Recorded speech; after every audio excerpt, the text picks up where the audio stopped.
बारिश थमने के बाद भी रज्जन के टीन की छत वाले घर के बरामदे में बारिश की बूंदें टपक रही थीं। छत की टाइलों के बीच कहीं अटकी आखिरी बूंदें भी नीचे गिरकर आंगन की कीचड़ में छोटे छोटे बुलबुले बना रही थीं। अंदर रसोई से कड़क चाय की खुशबू फैल रही थी। मनु भाप उड़ते ग्लास के साथ बरामदे में आया, जबकि उसकी छोटी बहन अनु एक मैली सी रुमाल से खिड़की के शीशे साफ कर रही थी। चाय। उसने ग्लास अनु की ओर बढ़ाया। उसने मुस्कुराते हुए ग्लास ले लिया। कल रात को अच्छी बारिश हुई थी न भैया? रसोई के सारे बर्तन भर गए। मनु हंसा। उसकी हंसी में एक खास चमक थी। उसका संसार छोटा था, लेकिन उसकी खुशी बहुत बड़ी थी। उस संसार का केंद्र ये घर और घर के 4 लोग थे। पिता रज्जन, मां लीला और उसकी शरारतों में साथ देने वाली छोटी बहन अनु। उसने अपना पुराना स्मार्टफोन उठाया और कांपते हाथों से वीडियो रिकॉर्ड करना शुरू किया। कैमरे का फोकस पहले उन टपकती बूंदों पर गया। यह है हमारा मॉनसून महल, उसने कैमरे की ओर देखकर कहा। उसकी आवाज में शर्मिंदगी और मासूमियत का मिश्रण था। जब बारिश होती है तो हमारे घर में उत्सव सा माहौल हो जाता है। रिसाव वाली जगह पर बर्तन रखने की दौड़, भीग चुकी किताबों को सुखाने की भागदौड़। लेकिन इस बारिश में भी एक सुकून है। बाहर ठंड और अंदर मां की गर्म खिचड़ी।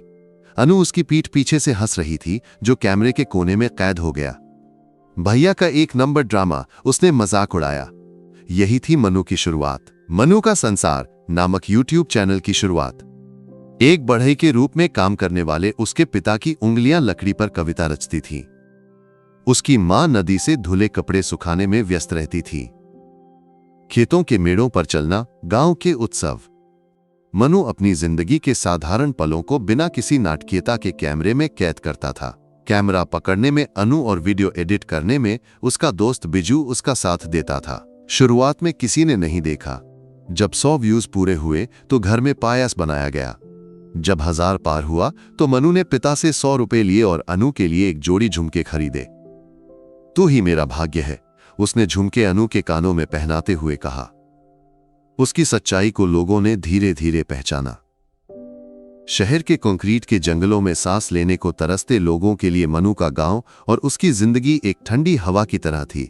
उसके चैनल के व्यूज बढ़े, सब्सक्राइबर्स हजारों से लाखों तक पहुंचे। एक रात खाना खाते समय मनु के फोन पर एक मेल आया। यूट्यूब से उसकी पहली कमाई। राशि देखकर उसकी आंखें चमक उठी। अम्मा, वो खुशी से चिल्लाया, हमें पैसे मिले। उसने फोन मां को थमा दिया। अक्षर न पढ़ सकने वाली लीला ने उन अंकों को आश्चर्य से देखा। रज्जन के चेहरे पर गर्व की चमक थी। मेरा बेटा, उन्होंने मनु के कंधे पर थपथपाते हुए कहा। उस पैसे से मनु ने सबसे पहले घर की छत ठीक करवाई। फिर मां के लिए गैस स्टोव, पिता के लिए नए औजार और अनु के लिए वो स्मार्टफोन खरीदा जिसकी वो लंबे समय से चाहत रखती थी। अब भैया के वीडियो अच्छी क्वालिटी में बनेंगे, उसने नया फोन सीने से लगाते हुए कहा। पैसा आने के बावजूद मनु नहीं बदला। वो पहले की तरह दोस्तों के साथ खेतों में क्रिकेट खेलता, पिता के साथ काम पर जाता, गांव की चाय की दुकान पर राजनीति की बातें करता। उसके वीडियो में कोई बनावट नहीं थी, उसकी जिंदगी ही उसका कंटेंट थी। लेकिन बदलाव तब शुरू हुआ जब सोना आई। वो मनु की एक प्रशंसक थी। उसके हर वीडियो के नीचे उसकी खूबसूरत टिप्पणियां होती थीं। फिर उसने इंस्टाग्राम पर मनु को मैसेज करना शुरू किया। उसकी प्रोफाइल तस्वीर में एक आकर्षक चेहरा और बातचीत में परिपक्वता थी जिसने मनु को आकर्षित किया। वो पास के शहर में रहती थी। एक दिन उन्होंने मिलने का फैसला किया। अनु को कुछ गड़बड़ लगी। भैया, सावधान रहना, वे लोग हमारे जैसे नहीं हैं। मेरी अनु, डरने की जरूरत नहीं, वो अच्छी लड़की है, मनु ने उसे तसल्ली दी। पहली मुलाकात में ही मनु सोना के जादू में खो गया। उसने मनु की प्रसिद्धि या पैसे की बात नहीं की। इसके बजाय उसने मनु की मां के खाने की तारीफ की और पिता की मेहनत की सराहना की। मुझे तुम्हारा वो पुराना घर सबसे ज्यादा पसंद है। उस घर में कितना सुकून है, उसने कहा। मनु का दिल भर आया। कोई उसकी जिंदगी को इतना समझता है। उनकी बातें धीरे धीरे प्यार में बदल गईं। घर में बात करने पर रज्जन और लीला को भी कोई आपत्ति नहीं थी। शादी एक उत्सव की तरह थी। गांव वाले और यूट्यूब के दोस्त सभी शामिल हुए। मनु की शादी वीडियो को लाखों व्यूज मिले। सोना उस घर में एक फरिश्ते की तरह आई। वह लीला की रसोई में मदद करती, रज्जन को चाय देती और अनु के साथ घुल मिल जाती। मनु को लगा कि वो दुनिया का सबसे भाग्यशाली इंसान है। लेकिन धीरे धीरे उस घर में हंसी की आवाज कम होने लगी। मनु, इस पुराने घर में वीडियो बनाने का मजा नहीं, हमें एक नया घर बनाना चाहिए, तुम्हारे स्टेटस के लायक, एक रात सोना ने प्यार से कहा। इस घर में क्या कमी है सोना, लोगों को तो यही घर पसंद है। वो पुरानी बात थी, अब तुम एक स्टार हो, तुम्हारे प्रशंसक तुम्हें अच्छे लेवल पर देखना चाहते हैं। मनु को उसकी बातों में दम लगा। अगले हफ्ते उसने आपका सपनों का घर नाम से एक नई वीडियो सीरीज शुरू की। घर बनाने के लिए बैंक से बड़ा लोन लिया। घर का प्लान, नींव डालना, हर चरण को उसने वीडियो में कैद किया। व्यूज बढ़े। नए घर की रस्म के दिन उस विशाल कंक्रीट इमारत के बरामदे में खड़े रज्जन और लीला के चेहरों पर एक बेचैनी थी। अनु पहले की तरह उछल कूद नहीं रही थी, वो भीड़ में कहीं छुप गई थी। उस रात नए घर के एयर कंडीशन कमरे में लेटे हुए मनु ने सोना से पूछा, सब खुश दिख रहे हैं ना? सोना ने उसके सीने पर हाथ फेरते हुए कहा, अब हमारी जिंदगी शुरू होगी मनु, अब हम बहुत ऊंचाइयों पर जाएंगे। उसने खिड़की से बाहर देखा। दूर उनका पुराना टीन का घर अंधेरे में डूबा था। उस दृश्य को देखकर उसके होठों पर एक रहस्यमयी मुस्कान उभरी। मनु ने वो नहीं देखा, वो नए सपनों की मस्ती में था। उसे नहीं पता था कि वो मुस्कान उसके पतन की शुरुआत थी। नया घर एक सोने का पिंजरा था। विशाल कमरे, महंगी फर्नीचर, चमकते फर्श और हमेशा ठंडक देने वाला एयर कंडीशनर। लेकिन उस घर में आत्मा नहीं थी। पुराने घर के बरामदे में शाम को चाय पीने की रीत खत्म हो गई। लीला की रसोई में सहायिका रही अनु नए मॉड्यूलर किचन में बेकार खड़ी रहती। रज्जन अपने कमरे में सिमट गए। वो घर उनका नहीं था, वो मनु का संसार चैनल का सेट बन गया था। मनु के वीडियो का स्वरूप भी बदल गया। नदी और खेत उसके कैमरे से गायब हो गए। उनकी जगह नए घर का इंटीरियर, महंगे गैजेट्स का अनबॉक्सिंग और नई कार की कहानियां लेने लगी। कुछ ने लिखा, आपकी सफलता हमें प्रेरित करती है, लेकिन हमें पुराना मनु पसंद था, आप बहुत बदल गए भैया। जैसे कमेंट्स की संख्या बढ़ने लगी, व्यूज और कमाई में कमी आई। बैंक लोन की भारी रकम हर महीने खाते से निकल रही थी और मनु के सीने में एक बोझ बढ़ता जा रहा था। मनु, व्यूज कम हो रहे हैं, हमें कुछ नया करना होगा, एक रात सोना ने कहा। उसके चेहरे पर चिंता थी। मुझे नहीं पता सोना, लोगों को पुरानी चीजें ही पसंद हैं, वो सिर्फ नॉस्टैल्जिया है। लोगों को ड्रामा चाहिए, इमोशन चाहिए, अपने परिवार को लेकर कुछ करते हैं। उसकी आवाज धीमी हो गई। मनु चौंका। परिवार को? उनके साथ क्या करें? अरे तुम्हारी बहन है ना अनु, मुझे लगता है उसे तुमसे जलन है। पहले जैसा तुम उसका ध्यान नहीं रखते, उसकी शिकायत है। उसे थोड़ा ड्रामेटिक कर दें तो? वो रुक गई। मनु का चेहरा गुस्से से लाल हो गया। सोना, तुम क्या बक रही हो? वो मेरी बहन है, उसे मुझसे जलन? कभी नहीं। अरे तुम तो बड़े भोले हो मनु, मैंने नहीं देखा क्या उसकी नजरें? जब तुमने मुझे साड़ी खरीद दी तब उसका मुंह लटक गया था। जब हम बाहर से लौटते हैं तो वो तुम्हारी मां से मेरी शिकायत करती है। ये सब सिर्फ कंटेंट के लिए है मनु, असल जिंदगी में तो नहीं। उसके शब्द जहर की तरह मनु के कानों में उतर गए। उसने विरोध किया, लेकिन वो विचार उसके दिमाग में बीज की तरह जम गया। दिन बीतते गए, आर्थिक दबाव बढ़ता गया। नींद न आने वाली रातों में सोना के शब्द उसके दिमाग में गूंजते रहे। एक दिन जब अनु कॉलेज जाने की तैयारी कर रही थी, मनु ने पूछा, अनु, क्या तुझे मुझसे कोई गुस्सा है? वो हैरान हो गई। गुस्सा? क्यों? बस मैं अब पहले जैसा तुम लोगों का ध्यान नहीं रखता, ऐसा कुछ। वो हंसी। अरे मेरे भैया को पागलपन हो गया क्या? मुझे पता है तुम बिजी हो और इस बड़े घर में मुझे घुटन सी होती है, इसलिए मैं ज्यादा बोलती नहीं। गुस्सा वुस्सा कुछ नहीं है। उसके मासूम जवाब से मनु को राहत मिली। लेकिन जब उसने ये बात सोना को बताई तो वो हंसी। वो तुम्हारे मुंह पर झूठ बोल रही है मनु। इस बड़े घर में घुटन होती है का मतलब क्या? तुम्हारा इस मुकाम पर पहुंचना उसे पसंद नहीं, उसे जलन है। फिर मनु कैमरे के सामने बैठा। इस बार वो रोया नहीं, बल्कि उसके चेहरे पर एक शहीद जैसा भाव था। दोस्तों, मेरा दिल टूटा हुआ है जब मैं आपसे ये बात कर रहा हूं। जब मैंने अपनी बहन के बारे में बताया तो कई लोगों ने मुझ पर विश्वास नहीं किया, मुझे दोषी ठहराया। लेकिन सच्चाई ये है, उसके द्वारा रिकॉर्ड किए गए दृश्य स्क्रीन पर उभरे। ये है वो लड़का, इसी के जाल में मेरी छोटी बहन फंस गई। पढ़ने के लिए भेजने पर उसने हमें धोखा दिया। जब मैंने इस बारे में सवाल उठाया तो मेरे घर वालों ने मुझे घर से निकाल दिया। मेरी बहन भटक गई। कृपया आप सभी मेरे लिए प्रार्थना करें कि मैं उसे बचा सकूं। उसकी आवाज कांप रही थी। उसने हाथ जोड़े। मेरी बहन भटक गई, कृपया सभी प्रार्थना करें शीर्षक के साथ वो वीडियो YouTube पर अपलोड किया गया। पहले वीडियो की तुलना में ये और तेजी से वायरल हुआ। इस बार मनु के पक्ष में सहानुभूति की लहर उठी। हे भगवान, अपनी बेटी की हालत जाने बिना उस माँ बाप ने उसे घर से निकाल दिया। मनु, तुम हार मत मानो, हम तुम्हारे साथ हैं। उस लड़के को बख्शा नहीं जाना चाहिए। टिप्पणियां आग की तरह फैल गईं। मनु और सोना ने विजयी भाव से एक दूसरे को देखकर मुस्कुराया। उन्हें लगा कि उन्होंने युद्ध जीत लिया है, लेकिन असली तूफान अभी आना बाकी था। उस वीडियो ने अनु और राहुल के जीवन में जो तबाही मचानी थी, उसके बारे में उन्होंने सोचा भी नहीं था। उन्हें बस दर्शक और पैसा चाहिए था। इसके लिए वे किसी भी हद तक जाने को तैयार थे। राहुल ने वो वीडियो तब देखा जब उसका सहकर्मी उसे दिखाने आया। अरे ये देख, कोई यूट्यूबर तुम्हारी तस्वीरों के साथ कुछ कह रहा है, उसने हंसते हुए कहा। राहुल भी हंसते हुए फोन लेने लगा, लेकिन स्क्रीन पर दृश्य देखकर उसकी हंसी गायब हो गई। उसकी तस्वीर, अनु का रोता हुआ चेहरा और मनु के जहर भरे शब्द। एक पल के लिए उसकी दुनिया ठहर गई। यह है वो लड़का, इसी के जाल में मेरी छोटी बहन फंस गई। हर शब्द उसे हथौड़े की तरह चोट पहुंचाता था। जब उसे पता चला कि जिस लड़की से वो प्यार करता है, उसे और खुद को दुनिया के सामने अपमानित करके एक कहानी गढ़कर पैसा कमाने वाला उसका भाई है, तो उसका खून खौल उठा। उसे याद नहीं कि उसने ऑफिस से क्या बहाना बनाकर निकला या बाइक कैसे स्टार्ट की। लेकिन घर पहुंचने पर उसे और बड़ा झटका लगा। उसके पिता विश्वनाथ, एक सख्त इंसान, कुर्सी पर बैठे थे। उनका चेहरा तनाव से भरा हुआ था। मां रसोई से डरते हुए झांक रही थी।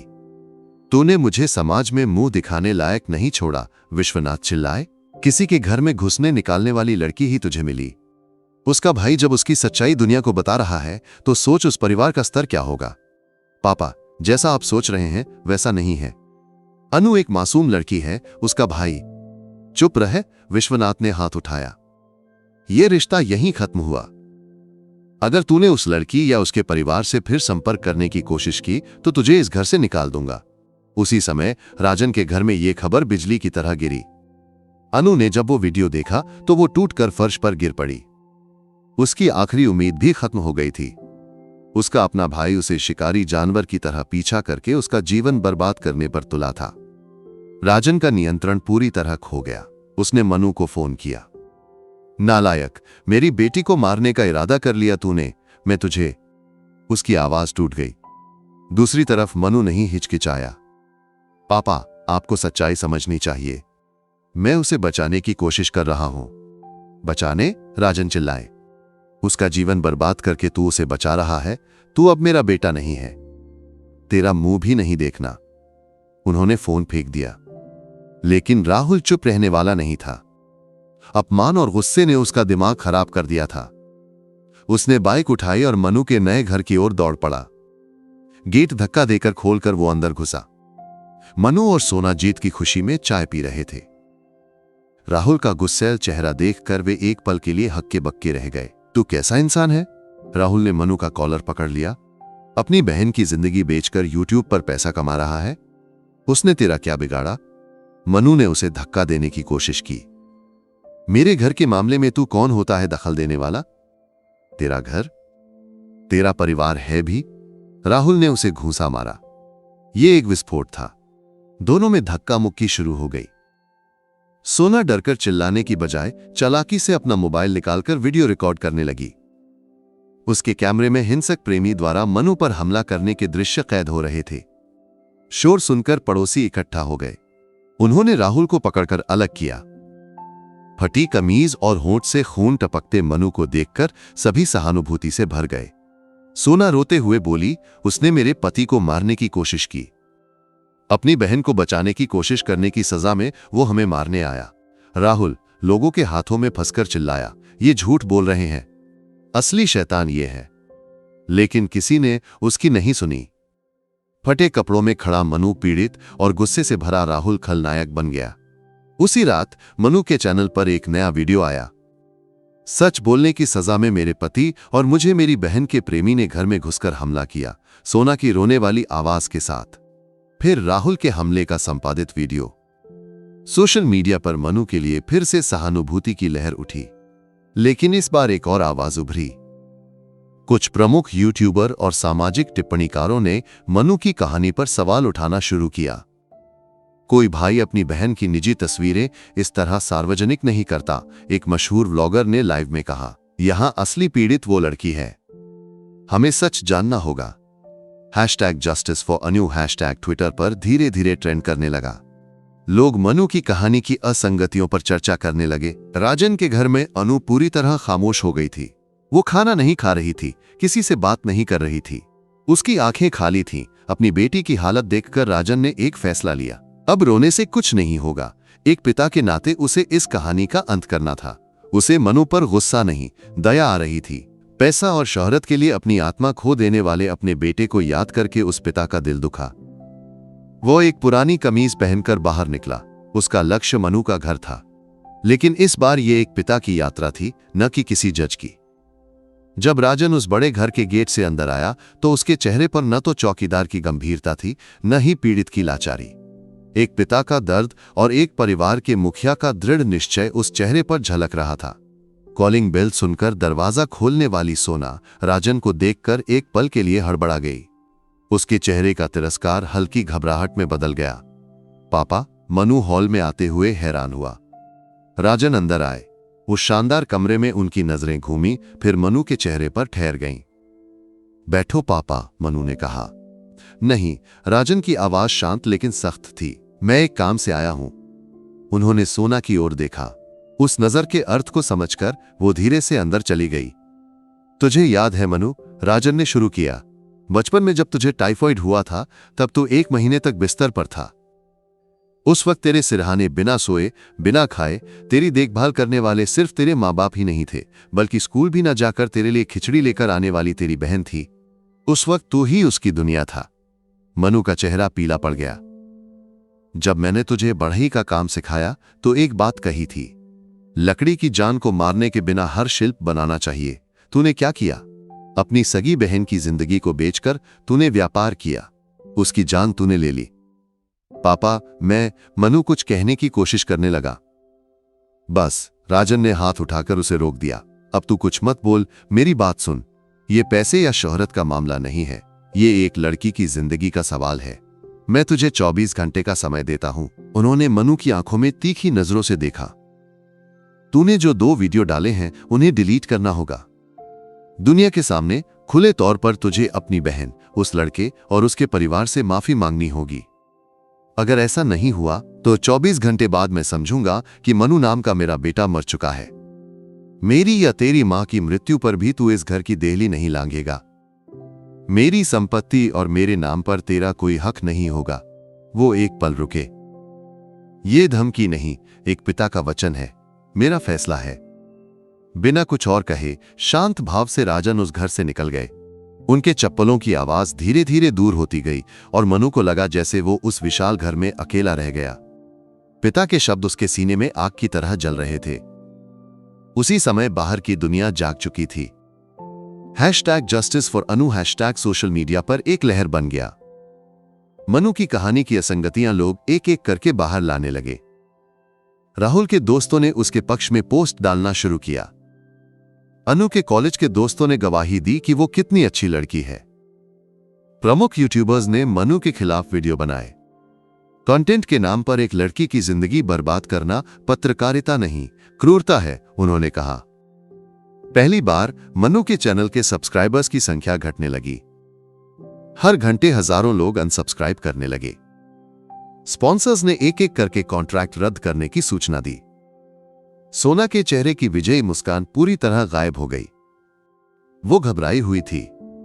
मनु, अब हम क्या करेंगे? सब कुछ खत्म हो रहा है। मनु ने कुछ नहीं कहा। वह कमरे के बड़े शीशे के सामने गया और अपनी परछाई को घूरने लगा। उसे वो एक अजनबी लगा। पैसे और शोहरत की दौड़ में उसने अपनी पहचान खो दी थी।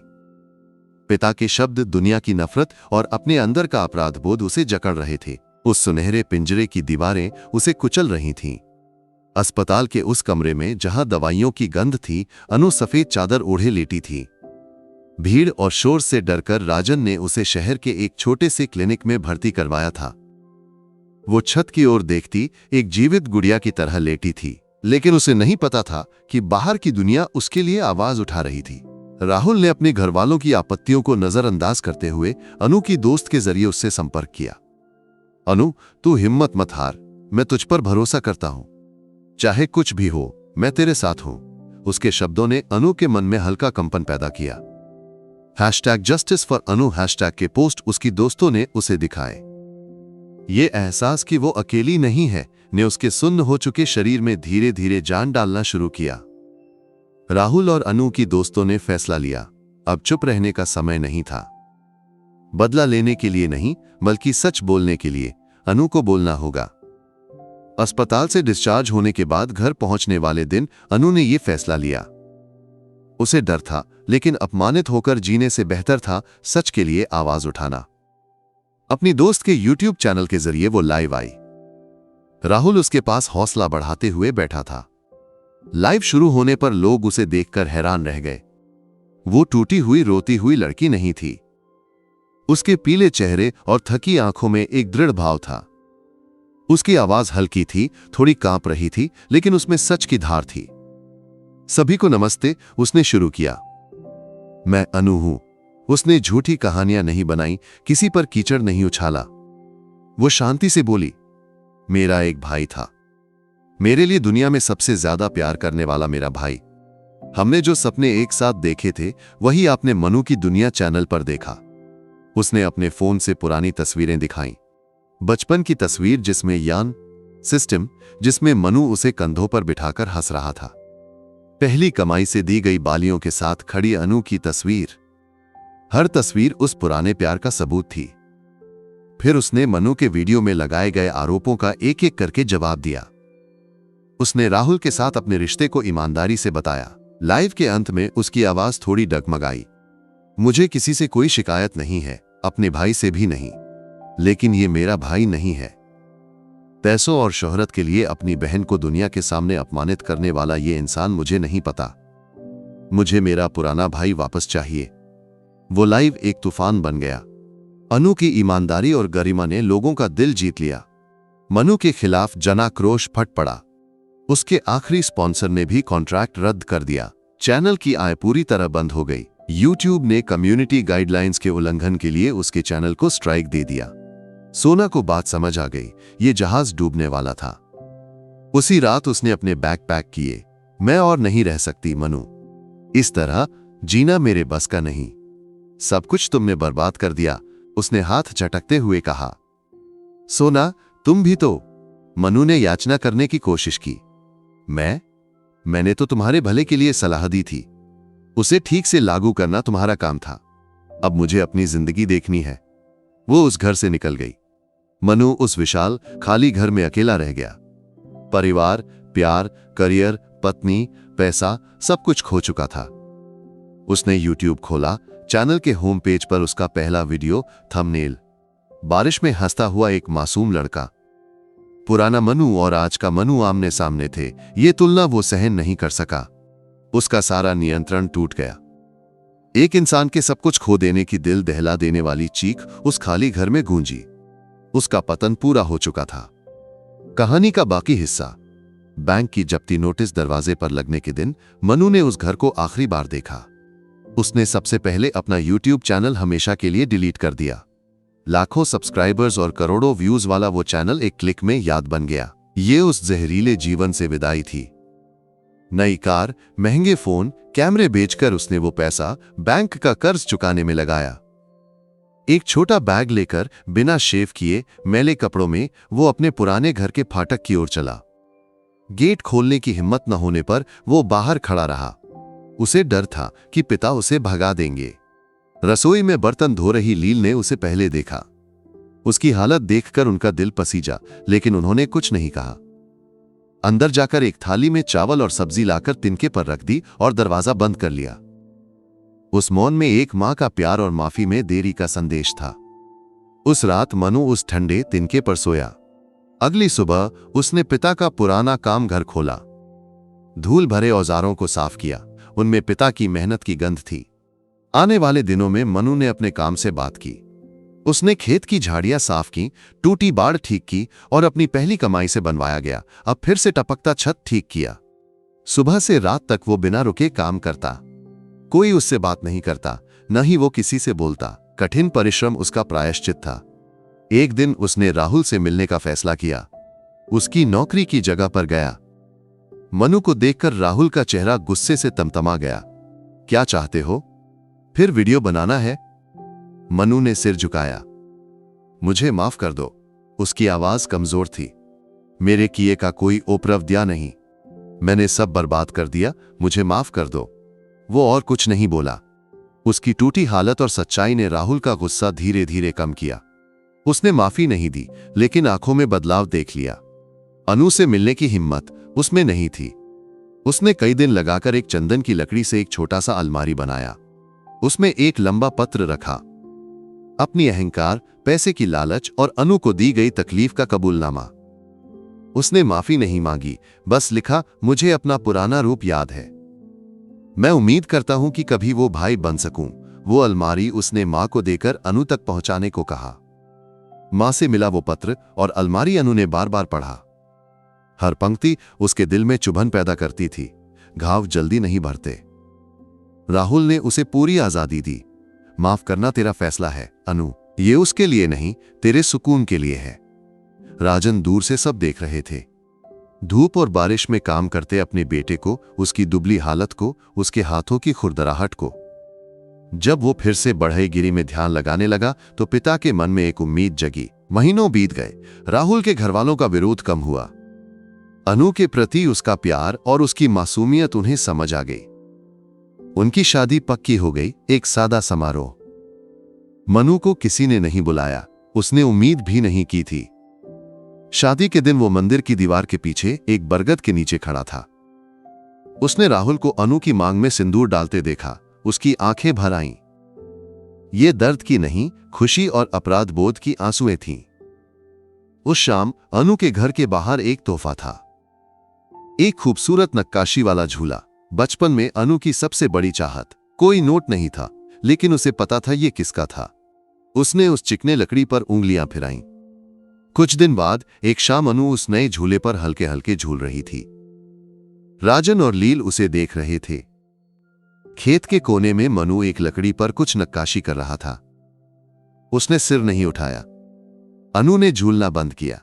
उसे देर तक देखने के बाद उसकी आवाज उस आंगन में गूंजी, शांत साफ आवाज, भैया। मनु एक पल के लिए ठिठक गया, फिर धीरे से सिर उठाया। उसकी आंखें गीली थीं। इधर आओ, चलो एक चाय पीते हैं। मनु ने अपना औजार नीचे रखा। जैसे स्वप्न में हो, वो धीरे धीरे अनु अपने माता पिता के पास गया, अपने खोए हुए घर की ओर, प्यार की ओर। कैमरा धीरे धीरे पीछे हटता है।